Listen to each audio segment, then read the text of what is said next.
Les éditions Sonobook présentent Commis d'office de Anne-Laure Caire, lu par Jean Grimaud, Max Coudray et Antoine Blanquefort. Au soutier du pénal et à Jean-Christophe. Chapitre 1.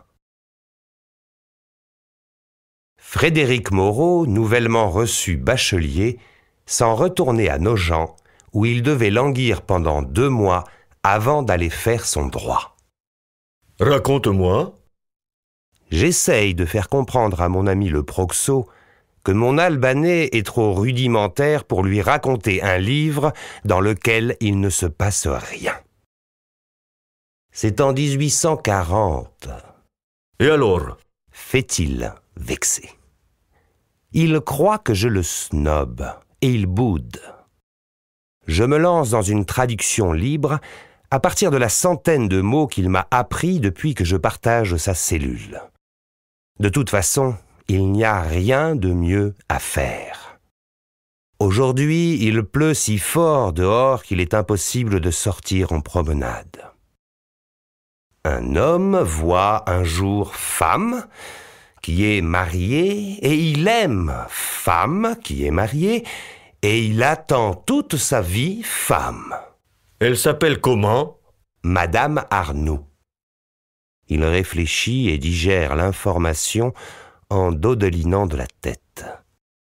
Et qu'est-ce qui se passe? Rien. Il a mal pendant sa vie qui passe. Il ne fait rien. Je suis spectateur d'une rencontre du 3e type.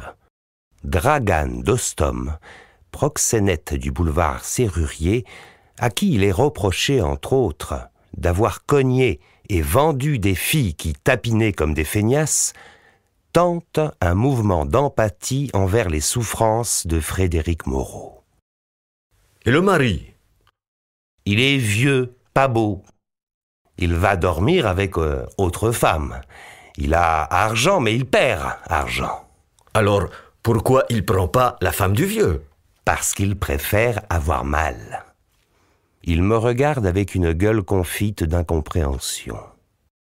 Pourquoi tu lis ça? Parce qu'il n'y avait que ça dans le chariot de la bibliothèque. J'ai dit cette dernière phrase en français, mais il a compris. Lis, je vais dormir. Alors, je me mets à lire à haute voix pour bercer le gros Dostum, qui dans le lit au-dessus du mien, dans un grincement infernal de vieux ressorts, se blottit dans sa couverture pour s'endormir. Il embrassa dans un dernier coup d'œil l'île Saint-Louis, la cité, Notre-Dame, et bientôt Paris disparaissant, il poussa un grand soupir. Il n'est que 4 heures de l'après-midi, mais comme l'hiver approche et qu'il fait un temps pourri, il fait presque nuit dehors. Frédéric Moreau, nouvellement reçu bachelier, s'en retournait à Nogent où il devait languir pendant 2 mois avant d'aller faire son droit. Il ronfle. Moi aussi, je me mets à flotter. J'ai 18 ans. Il pensait à la chambre qu'il occuperait à Paris, au plan d'un drame, à des sujets de tableau, à des passions futures. Il trouvait que le bonheur mérité par l'excellence de son âme tardait à venir. Fier comme Artaban, mon bac en poche, je lis l'éducation sentimentale, crânement vautré sur les banquettes du RER, ligne A, direction Boissy-Saint-Léger. Je vais moi aussi à Nogent pour annoncer à mes parents que j'ai trouvé une piole à Paris et que je vais partir. Je m'émerveille du fait que depuis 1840, rien n'est à ce point changé. Comme Frédéric Moreau, je veux bouffer le monde et les demi-mondaines me font fantasmer. Je rêve à mon petit appart douillet, aux filles que je m'y taperai, au fric que je vais gagner, à la caisse que je me paierai. Mais par-dessus tout, je suis convaincu que le bonheur mérité par l'excellence de mon âme est à la fois immense et imminent.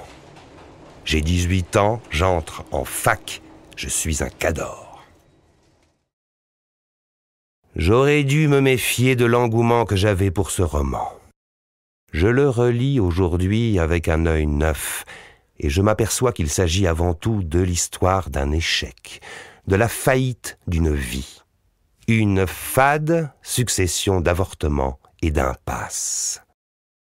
Est-ce le contexte de la prison qui me rend clairvoyant ?